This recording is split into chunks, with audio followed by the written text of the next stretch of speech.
Hello everyone. Let's have this small discussion and introduction of the essay Nationalism in India, written by Rabindranath Tagore. Now, Nationalism in India was actually a lecture which was delivered by Tagore in the year 1916 as he was traveling across the globe. Besides this lecture, he also delivered two other lectures on the very same lines of thought, and these were rightly labeled as Nationalism in West and Nationalism in Japan, and this was the third in the series Nationalism in India. All the three lectures were compiled and put together into one seminal work, Nationalism, which was published in the year 1917.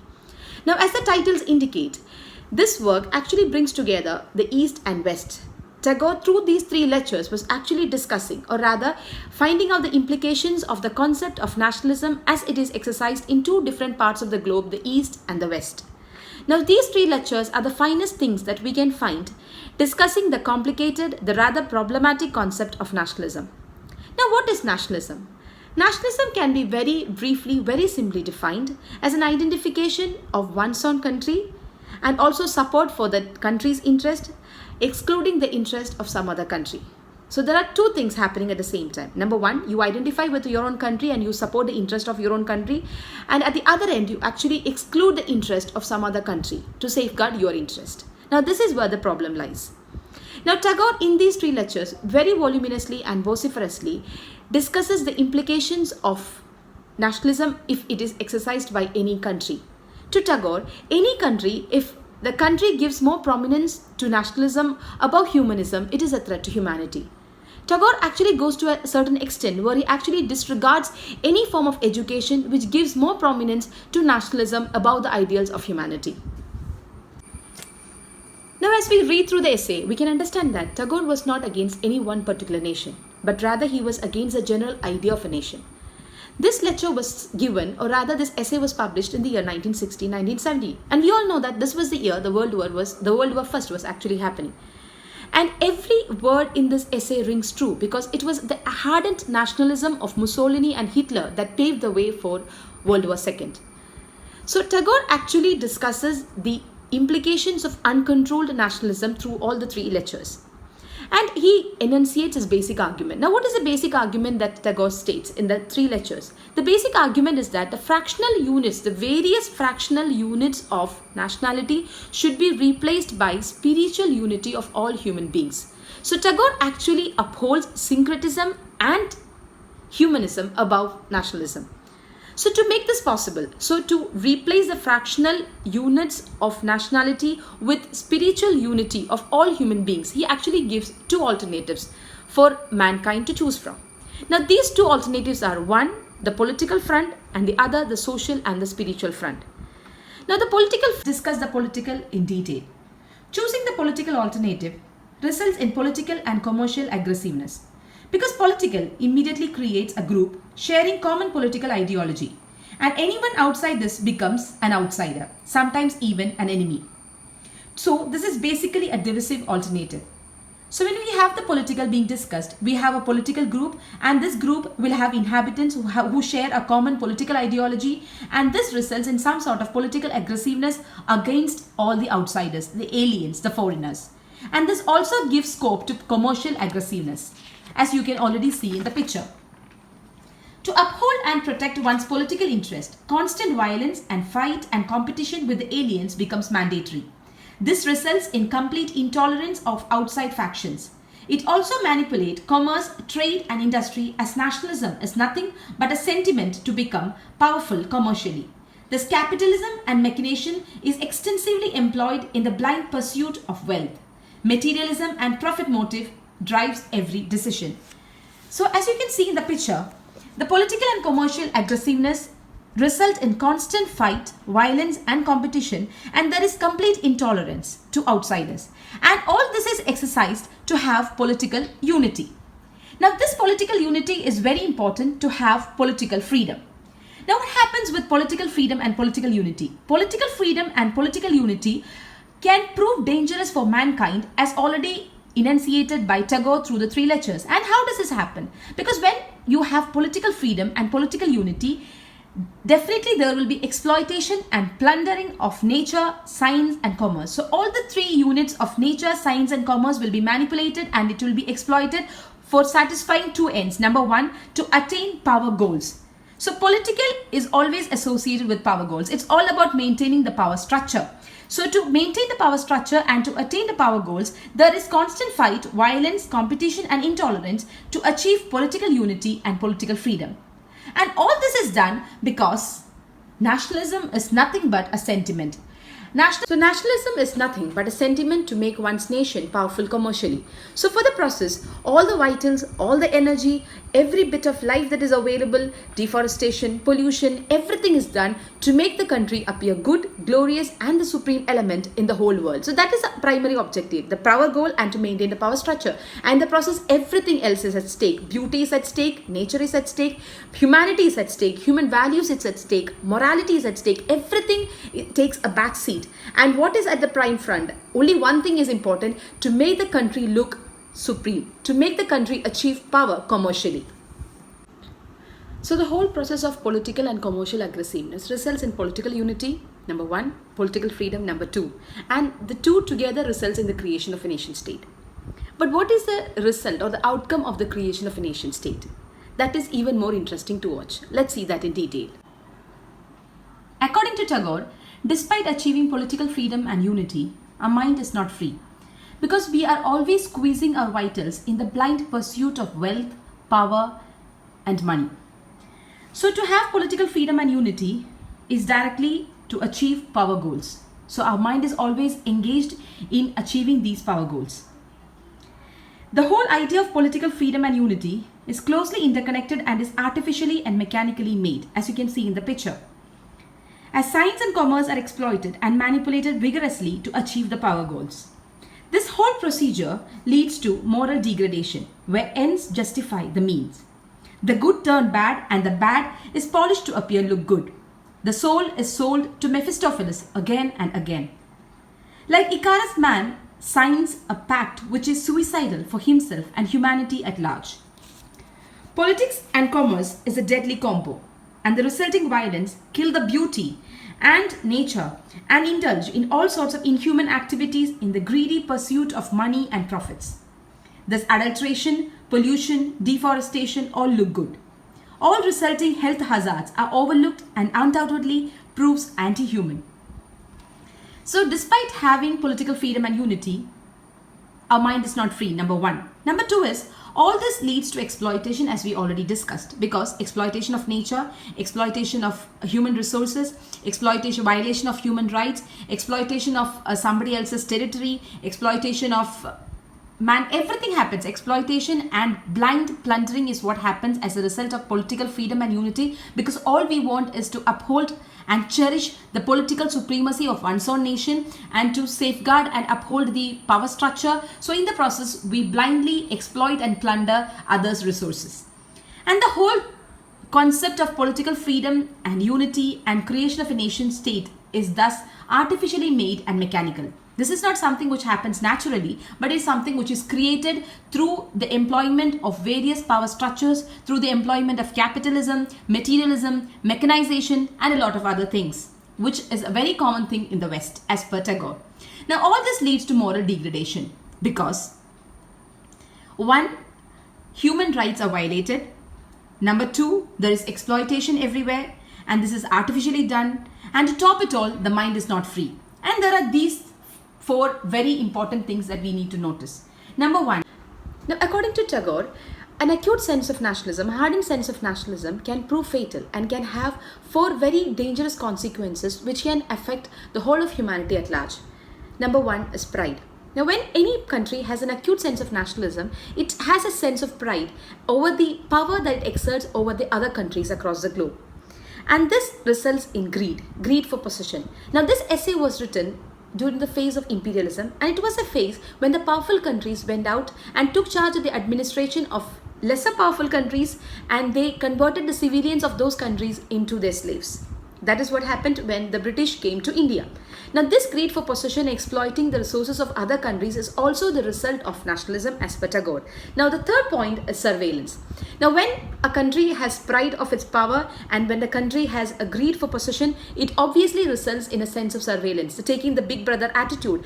when they take charge, they interfere into the activities of other countries who they consider are way below them, inferior to them, because they are superior, they are more supreme, they are more powerful technically, commercially, powerfully, economically, financially. So they exert that kind of power over these lesser countries, and they start interfering in their common activities. So pride, number one. Number two, greed for possession. Number three, surveillance of the activities of other countries are all result of this extreme sense of nationalism which some countries tends to have. Now all this results in the four most important consequence of nationalism, and that is nothing other than war. Now why is any war actually fought? A war is actually fought, number one, to uphold, to safeguard one's racial purity and also one's racial sovereignty. So when a country wants to uphold its power over other countries, it gets into a war with rivals who are a threat to their power structure. Number two, what happens? When there is a war, the other countries who is on the other side, the victim side, they want to resist any sort of intrusion into their territory. So a war is commonly fought across the globe for one, racial purity, number two, racial sovereignty, which are also the consequences of nationalism, in diametrically opposite to the concept of humanism. So when there is a power structure, when there are power goals, obviously there is nationalism, there is the creation of a nation state, and this results in war because there is pride, there is greed, there is surveillance, and there is war. So to uphold one's nation and freedom, other nations are exploited, plundered, and turned into slaves. And all this is justified by nationalism for one's own country. So here, the end justify the means. This is a moral havoc that Tagore wants to open our eyes and thoughts to. This is the reason why this essay was relevant then and still holds importance when nationalistic sentiment of Israel proves destructive for the people of Palestine in the present times. This is how the vicious circle of power operates. It does not stop there. As allies start supporting both sides and the possibility of a war keeps ticking to safeguard one party's racial purity and sovereignty on the one hand, and the other stand for resisting intrusion and to protect basic human rights. Thus, one country exerting political freedom becomes another country losing its right to live. All this is to maintain the organization of power, which is nationalism and is the basis of a nation. Now to Tagore, nation is an aspect of a whole people as an organized power. Nation state to Tagore is a Western concept and rests on national selfishness and self-centeredness and is anti-human and against humanity. It advocates and legalizes political hegemony. Because as far as the nation state is concerned, it is only bothered about its interest. The interest of the nation is what they need to safeguard, is what they need to protect. And in the process, they become self-centered. They're ready to exploit another's resources. They're ready to violate another's rights, but they only want their interest to be safeguarded, their power goals to be upheld, their power structure to be maintained. And this results in a case of political hegemony. Nation state thrives on the idea of the alien or the foreigner and excludes the other, often goes to the edge of mistrusting and looking down upon the lesser inferior races outside their territory. Now this is also an important result of nationalism, which is a very bad result of nationalism in the sense that as a result of national selfishness, self-centeredness, political hegemony, there is always the identification of the foreigner as an alien. Anybody who is outside their territory, who is outside the territory of the nation state is considered as the other. He is often mistrusted, he is often considered as a foreigner, and he is often looked down, and his rights are violated, his interests are not safeguarded. So in the whole process, this political freedom and political unity, which is a Western concept, result in the creation of nation state on the lines of nationalism, is a highly anti-human concept. It is an egregious concept because it does not safeguard the interest of humanity at large, but it is a highly selfish concept, self-centered concept, where only the ideals of the nation state is safeguarded. And that is why Tagore states that India should not be imitating the West. India should not take the side of nationalism. India should not imitate the West and be a nationalistic country, but instead it should go back to the cultural and moral sensibilities of India and become and should have the concept of humanism and syncretism practiced in India and not nationalism. Now Tagore further states that even if a nation has political freedom and political unity, it will guarantee only power and not freedom of mind. To Tagore, freedom in the real sense is freedom of mind. So, like what he said in the poem that he wrote, where the mind is without fear and the head is held high. So the same idea creeps into this lecture also. So even if a country is politically free and politically united, it doesn't mean that the people of the country will have freedom of mind. Freedom of mind can be practiced, can be exercised only under the second alternative, which is a social and spiritual alternative. Now, social and spiritual alternative is everything diametrically opposite to what we discussed about the political alternative. Now, under social and spiritual alternative, unlike political, there is coexistence and cooperation among the people, as you can see in the picture. This calls for a moral culture of brotherhood, where there is no animosity to aliens. This is a naturally evolved real instinct, unlike the political, which was rather artificial, and it was something that was mechanically made. For example, the diversity in India is the essence of Indian culture and history. And it was not something that was made in a day, but this was something that happened to be so from times immemorial, because it worked on the laws of inclusion. This results in moral unity and strengthens us from within, which is a real route to salvation and development. Here the concept of Samaj becomes the chosen fruit than nation state. So under the social and spiritual alternative, the idea of Samaj gains more momentum than the idea of nation state. That is what Tagore tries to enunciate. It works on the lines of inclusion, where living through mutual help and love prevails. There is beauty, grace and humane relations and progress everywhere, unlike the ugly, loud and violent means under nation state, as we already discussed earlier. In a nutshell, Tagore prefers humanism over nationalism and castigates Indian nationalists in trying to imitate the West.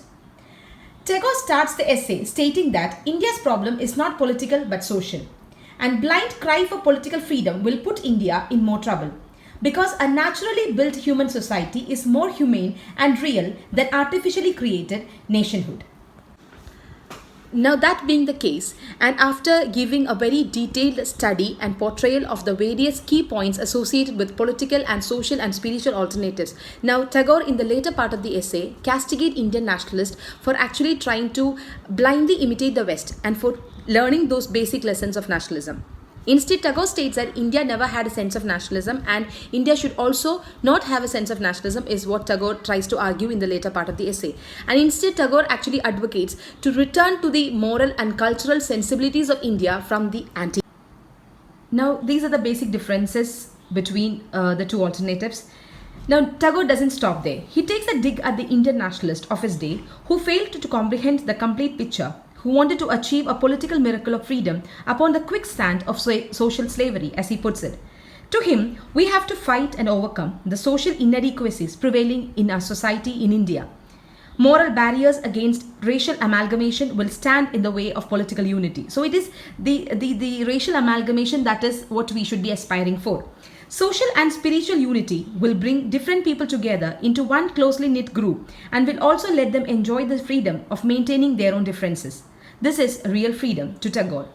These are the moral and spiritual aspirations of the higher nature and makes the world a better place to live in. According to him, India can lead the world through example. Human nature has infinite possibilities, and India has recognized this, and thus India has been trying to do away with caste system. Because in degrading others, we degrade humanity. Because in India, we believe in humanism, we believe in mutual love, in mutual help, unlike the political alternative. So that is why in India, now there is a conscious effort to overcome the rigidity of caste system and to make things better, to have India a better place to live in.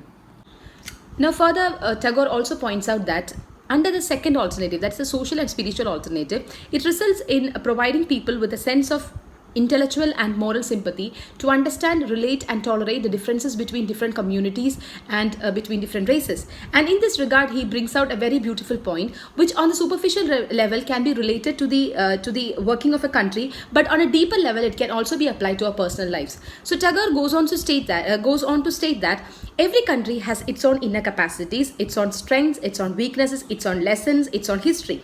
Now what happens is, either the country can actually rely and have faith in its own capacities, its own strengths, and also work on overturning and overpowering the inadequacies and have faith in its own capacities, or it can actually look out and compete and feel scared of and feel insecure about, or it can actually try to borrow from an outside agency. That is, in a way, the first one is having self-reliance, and the second one will be like depending on outside authority to have a survival. Now this, according to Tagore, is a very temporary thing, because depending on somebody else, depending on an external authority, is of a very temporary phase. After a certain point in time, it cannot go a long way, and after a certain point in time, it will get exhausted, and that will put us in a lot of trouble. So this is the message that basically Tagore is trying to enunciate to the Indian nationalists. So while Indian nationalists are trying to get some basic lessons from nationalism by imitating the West, Tagore actually states that these Indian nationalists who are trying to imitate the West should be giving more focus, should be having more faith in the internal qualities, in the moral and cultural sensibilities that India have, and should be working on and building upon these internal sensibilities rather than competing with the West. Now Tagore brings in a very beautiful comparison between a firework and the Indian diya to exemplify this point further.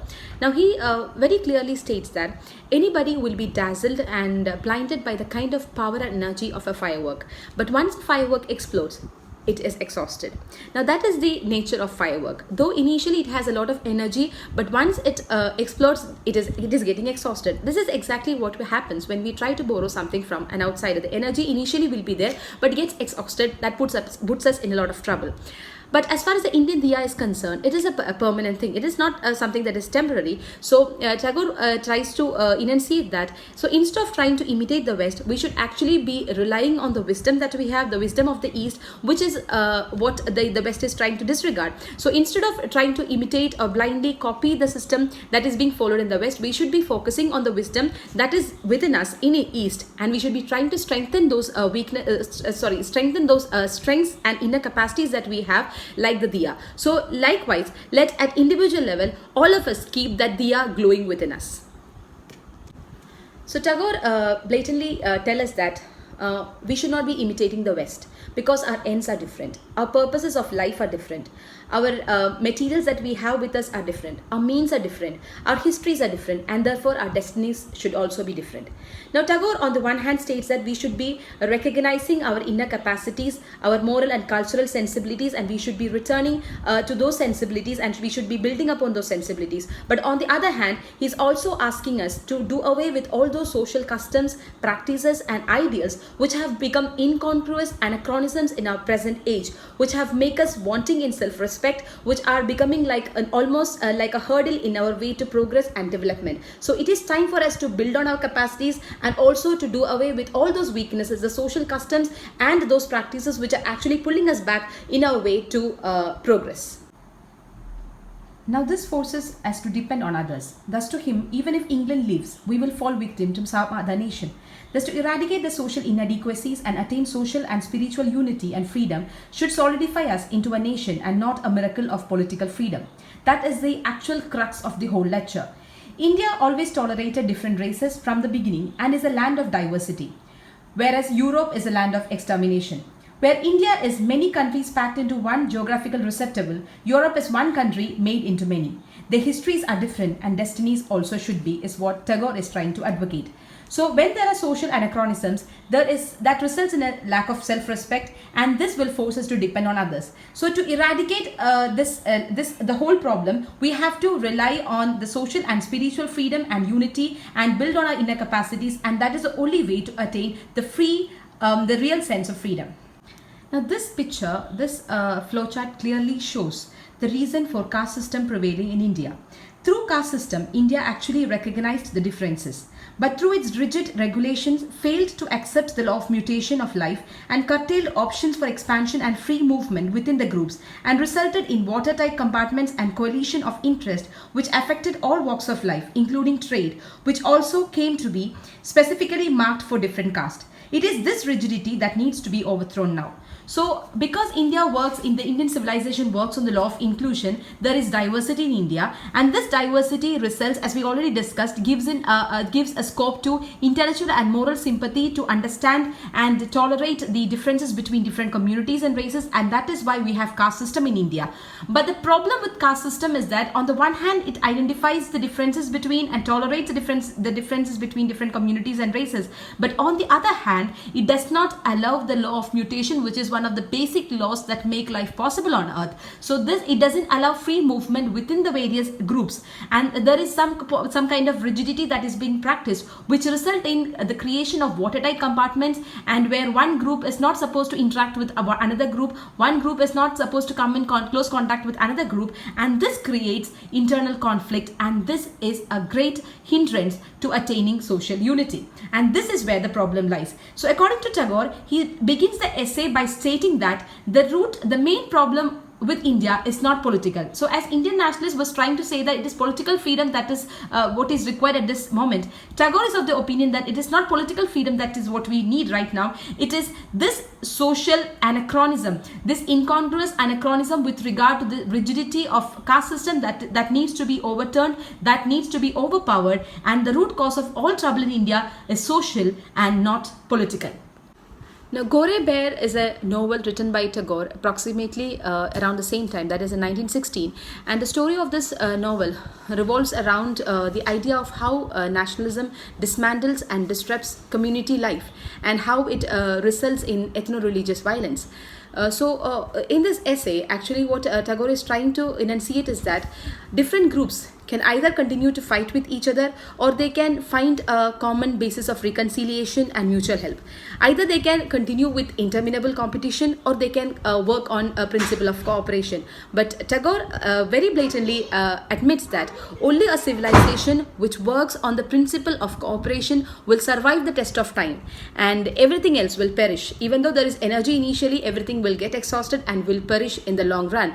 And one very key sentence that needs to be specially mentioned in this essay is how Tagore states that every national history is but only a chapter in the history of mankind. Now that is the very essence of this essay, and I conclude my discussion about this essay by reading out a few lines from Tagore's lecture. That is the second lecture that he gave in Japan, that is nationalism in Japan, and he states it thus: true modernism is freedom of mind, not slavery of taste.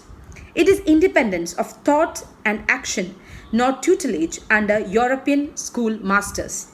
It is science, not its wrong application in life. So let us understand the real sense of nationalism, and let us understand that Tagore was actually advocating humanism over nationalism. To him, nationalism was an egregious concept, and he was advocating syncretism instead. Thank you.